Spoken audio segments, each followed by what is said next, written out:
प्रभु तेरी वाणी जीवन की रोटी, नैनों की ज्योति अंधेरा मिटाती।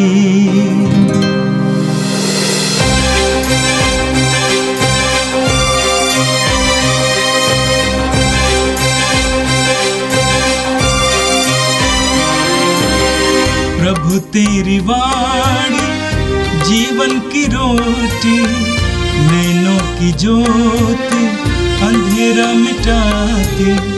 प्रभु तेरी वाणी जीवन की रोटी, नैनों की ज्योति अंधेरा मिटाती। वाणी वाणी वाणी वाणी वाणी पवित्र है, शाश्वत है, जीवन का मन्ना है। 12 नवंबर मंगलवार। पहला पाठ तीतुस के नाम संत पौलुस का पत्र, अध्याय 2, वाक्यांश 1 से 8 और 11 से 14 तक। तुम ऐसी शिक्षा दो जो सही धर्म सिद्धांत के अनुकूल हो। वृद्धों को समझाओ कि उन्हें संयमी, गंभीर और समझदार होना चाहिए और विश्वास, भातृप्रेम और सहनशीलता के परिपक्व। उसी प्रकार विधवाओं का आचरण प्रभु भक्तों के अनुरूप हो। वे किसी की झूठी निंदा ना करें और मदिरा का व्यसनी ना हो। तुम अपने सदाचरण द्वारा तरुण स्त्रियों को ऐसी शिक्षा दो कि वे अपने पति और अपने बच्चों को प्यार करें, समझदार, शुद्ध और सुशील हो। अपने घर का अच्छा प्रबंध करे और अपने पति के अधीन रहे, जिससे लोग सुसमाचार की निंदा ना कर सके। नव युवकों को समझाओ कि वे सब बातों में संयम से रहे और तुम स्वयं उन्हें अच्छा उदाहरण दो। तुम्हारी शिक्षा प्रमाणित और गंभीर हो, तुम्हारे उपदेश हितकर और अनिंद हो। इस प्रकार विरोधी किसी भी बात के विषय में हमारी निंदा ना कर सकने के कारण लज्जित होगा। ईश्वर की कृपा सभी मनुष्यों की मुक्ति के लिए प्रकट हो गई है। वह हमें यह शिक्षा देती है कि आध्यात्मिकता तथा विषय वासना त्याग कर हम इस पृथ्वी पर संयम, न्याय तथा भक्ति का जीवन बिताएं और उस दिन की प्रतीक्षा करें जब हमारी आशाएं पूरी हो जाएगी और हमारे महान ईश्वर एवं मुक्तिदाता यीशु मसीह की महिमा प्रकट हो जाएगी।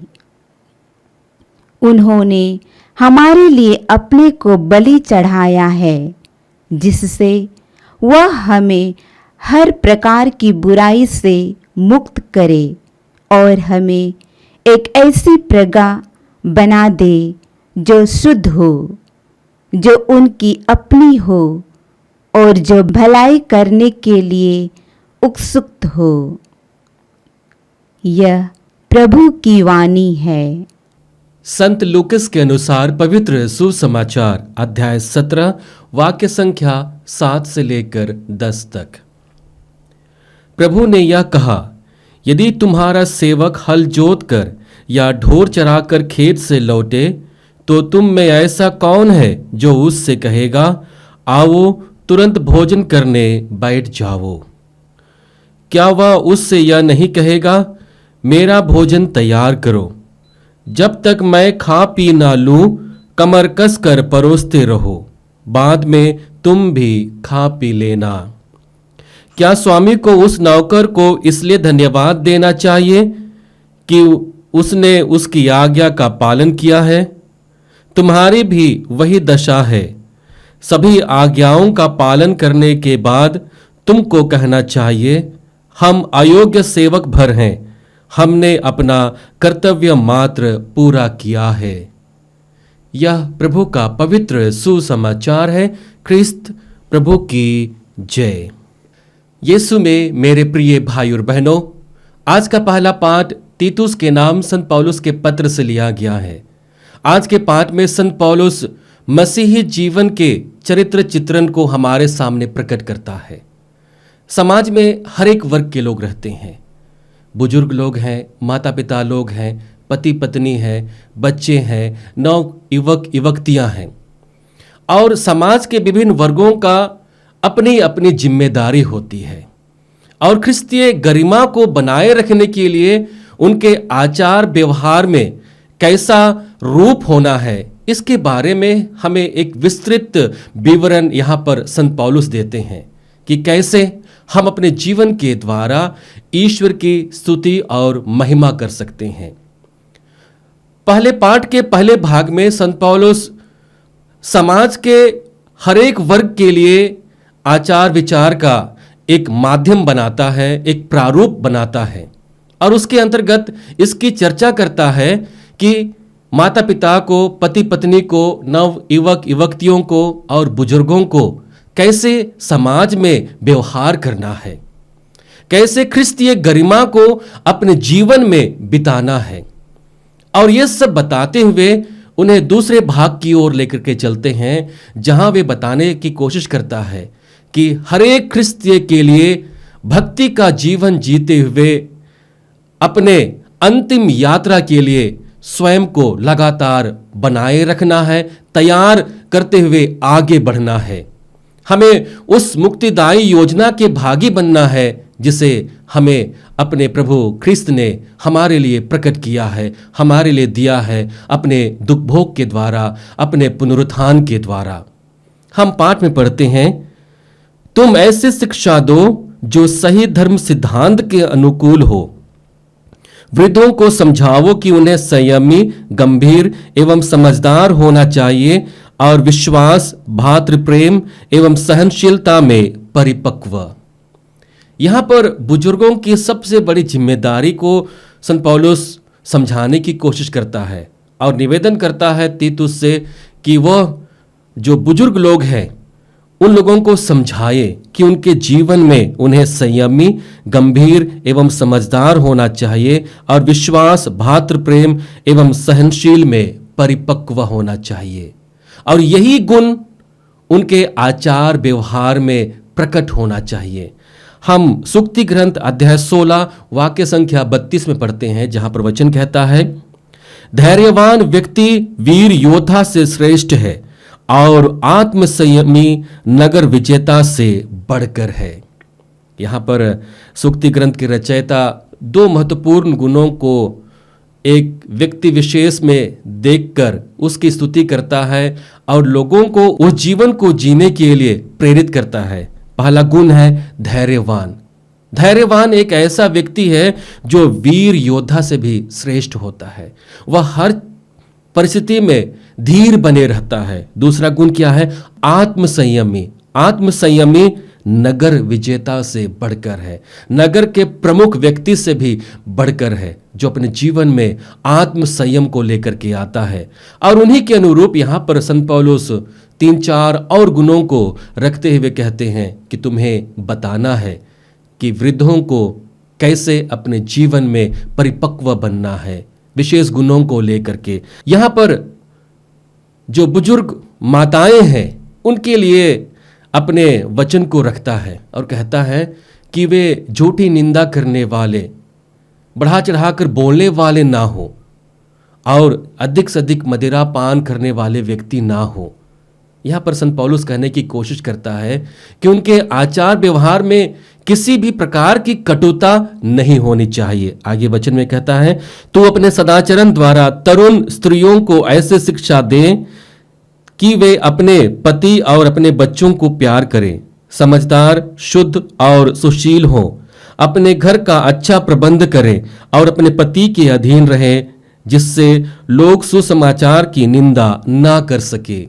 यहाँ पर नौ दंपतियों के लिए उदाहरण देने की बात कहता है संत पौलुस, और नौ दंपतियों को एक ऐसा उदाहरण का जीवन जीना है जिसके द्वारा वे सुसमाचार को और अधिक धन्यता बनाएं, सुसमाचार को और अधिक अपने जीवन में अंगीकृत करें। उनके व्यवहार के द्वारा सुसमाचार की स्तुति हो, प्रभु की स्तुति हो, उनके विचारधारा के द्वारा, उनके जीवन शैली के द्वारा कभी भी, कहीं भी, किसी भी प्रकार से सुसमाचार की निंदा ना हो। इसकी अपेक्षा वो नौ दंपतियों से करने की कोशिश करता है। आगे इस वचन में पढ़ते हैं, नवयुवकों को समझाओ कि वे सब बातों में संयम से रहें और तुम स्वयं उन्हें अच्छा उदाहरण दो। तुम्हारे शिक्षा प्रामाणिक और गंभीर हो, तुम्हारे उपदेश हितकर और अनिग्ध हो। इस प्रकार विरोधी किसी भी बात के विषय में हमारी निंदा ना कर सकने के कारण लज्जित होगा। यहां पर तीतुस को एक ऐसे उदाहरण को नव युवक युवतियों के सामने प्रकट करने के लिए कहता है, जिसके द्वारा जो उदाहरण वे लोगों के सामने प्रस्तुत करें, उदाहरणों के द्वारा उन्हें लज्जित होना ना पड़े। और इस प्रकार से समाज के हर एक लोगों के लिए एक ऐसी गरिमापूर्ण जीवन जीने के लिए एक मार्ग बताता है, और यह मार्ग उस दिन की प्रतीक्षा के लिए है जब मसीह स्वयं हमारे जीवन में आएंगे। आगे वचन कहता है, ईश्वर की कृपा सभी मनुष्यों की मुक्ति के लिए प्रकट हो गई है। वह हमें यह शिक्षा देती है कि अधार्मिकता तथा विषय वासना त्याग कर हम इस पृथ्वी पर संयम, न्याय तथा भक्ति का जीवन बिताएं और उस दिन की प्रतीक्षा करें जब हमारी आशाएं पूरी हो जाएंगी और हमारे महान ईश्वर एवं मुक्तिदाता यीशु मसीह की महिमा प्रकट हो जाएगी। इन सभी आचार व्यवहार को अपने जीवन में लाने का एक ही कारण है, प्रभु यीशु मसीह की महिमा, जिसे हम अपने जीवन के द्वारा दे सकते हैं, अपने कार्यों के द्वारा दे सकते हैं, अपने अच्छे उदाहरणों के द्वारा दे सकते हैं। और ऐसे चरित्रपूर्ण जीवन को जब हम व्यतीत करते हैं तो हम ईश्वर की स्तुति और महिमा करते हैं। यहाँ पर संत पौलुस तीन बातों को हमारे सामने रखने की कोशिश करता है। पहली बात है, क्रिस्तीय जीवन में हमें प्रलोभनों का सामना करना पड़ता है। हर एक के जीवन में अपने जीवन को जीते हुए हर प्रकार के प्रलोभनों का सामना करना पड़ता है। इसलिए हमेशा हमारे सामने अपने आत्म प्रदर्शन को बनाए रखने का खतरा उत्पन्न होता है। कहीं कहीं लोग चतुराई से अपने आत्म प्रदर्शन करते हैं, अपने जीवन में कुछ ऐसे उदाहरण रखने की कोशिश करते हैं जहां पर वे ईश्वर की नहीं बल्कि अपनी महिमा का बखान करते हैं। और ऐसी अवस्था से संत पौलुस हमें बचे रहने के लिए हिदायत देते हैं कि हमें अपने जीवन के द्वारा ईश्वर की स्तुति और महिमा करनी है। हम संत मत्ती रचित सुसमाचार अध्याय 5 वाक्य संख्या 16 में पढ़ते हैं, जहां पर वचन कहता है, उसी प्रकार तुम्हारी ज्योति मनुष्यों के सामने चमकती रहे, जिससे वे तुम्हारे भले कामों को देखकर तुम्हारे स्वर्गिक पिता की महिमा करें। यहां पर प्रभु साफ साफ कहने की कोशिश करता है कि तुम्हारे अच्छे कार्यों को देख करके लोग तुम्हारे पिता की स्तुति और महिमा करें। इसलिए तुम्हारा लक्ष्य अपनी वाहवाही लूटने का नहीं होना चाहिए, अपने को बड़ा और सर्वोच्च बनाने का नहीं होना चाहिए।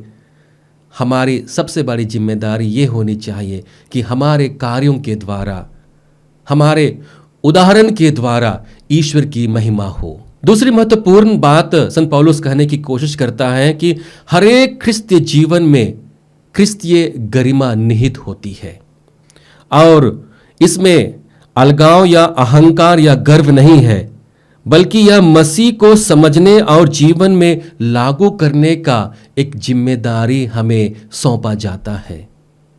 और यही बात को यहां पर संत पौलुस कहने की कोशिश करता है कि क्रिस्तीय जीवन की गरिमा आपके आचार व्यवहार में है। जो उदाहरण तुम समाज के सामने रखते हो उसी में क्रिस्तीय जीवन की गरिमा निहित होती है। तीसरी महत्वपूर्ण बात संत पौलुस कहते हैं कि हमारे जीवन में क्रिस्तीय संदेश होना चाहिए। हम जैसे भी जिए, जो भी कार्य करें, उन कार्यों के द्वारा हम क्रिस्त की महिमा कर सकें, हम क्रिस्त का जीवंत उदाहरण लोगों के सामने प्रकट कर सकें। और यही अपेक्षा हमसे की जाती है कि हमारे जीवन के द्वारा, हमारे बातचीत के द्वारा, व्यवहार के द्वारा क्रिस्त का संदेश लोगों के बीच जाए।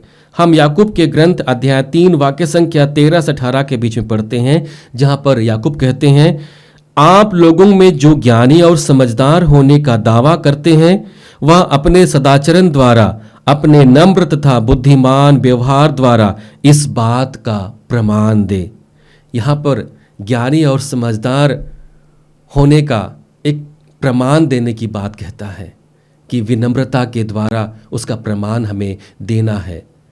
हम सूक्ति ग्रंथ अध्याय 3 वाक्य संख्या 3 से 5 के बीच में पढ़ते हैं, जहां पर वचन कहता है, प्यार और ईमानदारी को अपने से अलग नहीं करो, उन्हें अपने गले में बांध लो। इस प्रकार तुम ईश्वर और मनुष्यों की दृष्टि में कृपा और सुयश के पात्र बनोगे। तुम सारे हृदय से प्रभु का भरोसा करो, अपनी बुद्धि पर निर्भर मत रहो, अपने सब कार्यों में उसका ध्यान रखो, वह तुम्हारा मार्ग प्रशस्त कर देगा। यहाँ पर सूक्ति ग्रंथ के रचयिता हमें ईश्वर पर केंद्रित होकर अपने जीवन को बिताने के लिए कहता है कि हम यदि ईश्वर पर केंद्रित होकर अपने जीवन को बिताते हैं तो हमारा मार्ग ईश्वर के द्वारा प्रशस्त होगा, हमें किसी चीज की आवश्यकता नहीं होगी। आज के सुसमाचार में प्रभु एक और कदम आगे बढ़ते हुए एक अच्छे और सच्चे ख्रिस्तीय जीवन के चरित्र को हमारे सामने रखते हैं। एक ऐसी बात को प्रभु यीशु हमारे सामने रखते हैं जो संभवतः हमारी सोच को बहुत ज़्यादा प्रभावित करता है कि हम जीवन में सदैव ऊंचे स्थानों पर विराजमान होना चाहते हैं। हमारा स्वभाव और अधिक अपनी प्रशंसा को प्राप्त करना होता है, लेकिन प्रभु इसका विरोध करते हैं। इसके विपरीत हमें एक ऐसी आध्यात्मिकता को बताते हैं जो हमें विनम्र बनने के लिए प्रेरित करता है, जहां पर प्रभु कहते हैं कि सब कार्य करने के बाद में भी हमें कहना चाहिए, हम अयोग्य सेवक भर हैं, हमने अपना कर्तव्य मात्र पूरा किया है। यहां पर प्रभु जब दृष्टांत को बताते हैं तो प्रभु एक ऐसे क्रूर और स्वाभिमानी स्वामी के विषय में अपनी बात को रखते हैं जो सेवक के कार्य को इनकार करता है, उसको नजरअंदाज करता है, उसकी प्रशंसा नहीं करता है। लेकिन यह बात महत्वपूर्ण नहीं है। महत्वपूर्ण यह बात है कि प्रभु एक सेवक को हमारे सामने एक ऐसे और जीवंत उदाहरण के रूप में रखते हैं जिसे हमें अपने जीवन में लेकर के आना है। और इसलिए प्रभु हमारे सोच को, समझ को दूसरी ओर लेकर के जाने की कोशिश करता है, एक ऐसे सेवक की ओर जो केवल अपना कर्तव्य निभाता है, जो अपना सेवा कार्य अपने स्वामी के लिए समर्पित करता है बिना किसी प्रशंसा के मोह के। उसे कुछ भी प्रशंसा पाने की इच्छा नहीं है, उसे मात्र अपना कर्तव्य, अपना सेवा और अपना प्यार ईश्वर के लिए या स्वामी के लिए न्यौछावर करने का एकमात्र उपाय है। और इसी बात को यहाँ पर प्रभु हमारे सामने रखते हैं। हम संत मत्ती रचित सुसमाचार अध्याय 20 वाक्य संख्या 28 में पढ़ते हैं, जहाँ पर प्रभु स्वयं कहते हैं, मानव पुत्र सेवा कराने नहीं बल्कि सेवा करने के लिए आया है। और इसी स्वभाव को हमें अपने जीवन में आत्मसात करने की जरूरत है। इस वचन के साथ प्रभु हमारे सामने 3 महत्वपूर्ण बातों को रखते हैं। पहली बात है कि सेवा का सही दृष्टिकोण कैसा होना चाहिए। दृष्टांत के माध्यम से हम देखते हैं कि सेवक स्वामी के सभी आदेशों का पालन करता है। वह हर एक कार्य को स्वामी के वचनानुसार पूरा करता है और अपनी जिम्मेदारी का वहन करता है। अपने सारे कार्य को वह अंत समय तक पूरा करता है, लगातार करते रहता है। यहाँ पर उसे कभी भी आवश्यकता नहीं हुई अपने स्वामी से शाबाशी पाने की, प्रशंसा पाने की, बल्कि यहाँ पर मात्र वह अपना कर्तव्य पूर्ण करता है। और यही बात हमारे जीवन में भी लागू होती है।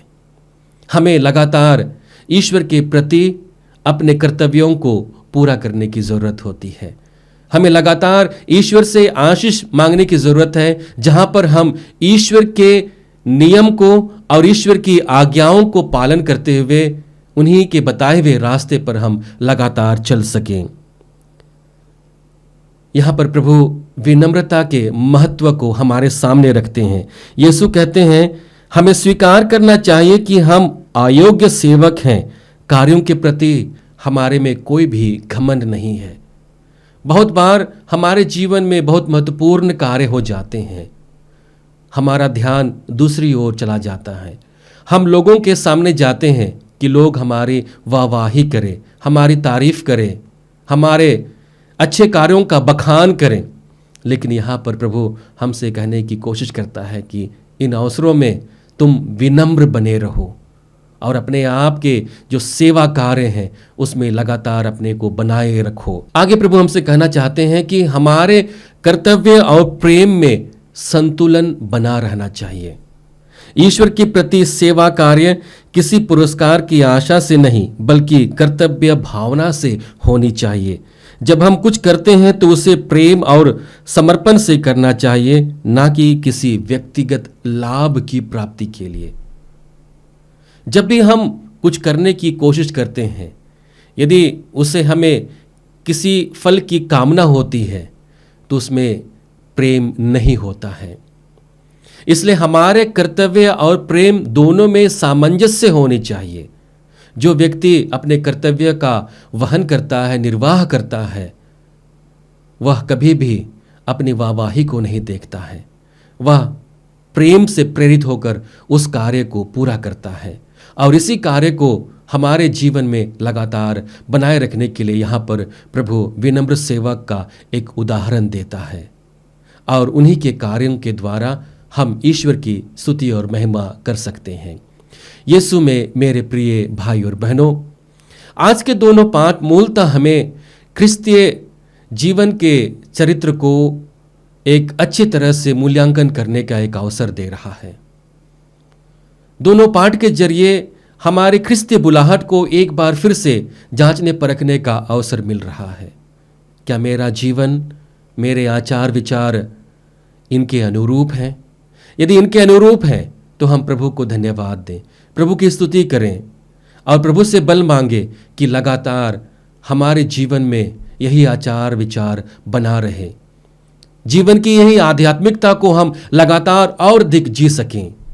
यदि हमारे में कमजोरी है अपने पर केंद्रित होकर जीवन जीने का, अपने विचारों को दूसरे पे थोपने का, तो हम प्रभु से बल मांगे कि हम इन अवसरों से बाहर निकल पाएं, इन विचारधाराओं से हम अपने आप को बाहर निकाल सकें और प्रेम और कर्तव्य दोनों में सामंजस्य बैठाते हुए एक ऐसा उदाहरण समाज के सामने प्रस्तुत करें जिन उदाहरणों के द्वारा लोग ईश्वर की महिमा कर सकें। आइए हम इस वरदान के लिए प्रभु से प्रार्थना करें। हे सर्वशक्तिमान पिता परमेश्वर, धन्यवाद देते हैं पिता हमें क्रिस्तीय बुलाहट देने के लिए, क्रिस्तीय जीवन को अपने जीवन में आंगीकृत करने के लिए हमें सदैव अवसर देने के लिए। प्रभु इस महत्वपूर्ण और बहुमूल्य जीवन के लिए हम धन्यवाद देते हैं। प्रभु हम धन्यवाद देते हैं तेरे पुत्र हमारे प्रभु यीशु ख्रिस्त के लिए, जो सदैव हमारे चरवाहे के रूप में हमारा मार्ग प्रशस्त करते हैं। जैसे स्तोत्र ग्रंथ 23 में पढ़ते हैं, प्रभु मेरा चरवाहा है, मुझे किसी बात की कोई कमी नहीं। प्रभु इस वचन को और क्रिस्तीय जीवन के मूल्यों को, आध्यात्मिकता को हम लगातार अपने जीवन में लागू कर सकें। जब भी हम संकट में हो और हम प्रलोभनों में हों, हमें बल देना प्रभु कि हम उन प्रलोभनों का, उन संकटों का हम डटकर सामना कर सकें और क्रिस्ती जीवन को एक अच्छा और जीवंत बनाते हुए दूसरे लोगों के सामने एक अच्छा नमूना बन सकें। एक ऐसा जिम्मेदार क्रिस्ती जीवन को जिए जो तुझे प्रिय है, जो हमें स्वर्ग राज्य के अधिकारी बनाता है। हम यह प्रार्थना करते हैं हमारे प्रभु क्रिस्त के द्वारा, आमीन। प्रभु तेरी वाणी जीवन की रोटी, नैनों की ज्योति अंधेरा मिटाती। वाणी वाणी वाणी वाणी वाणी पवित्र है, शाश्वत है जीवन का मन्ना।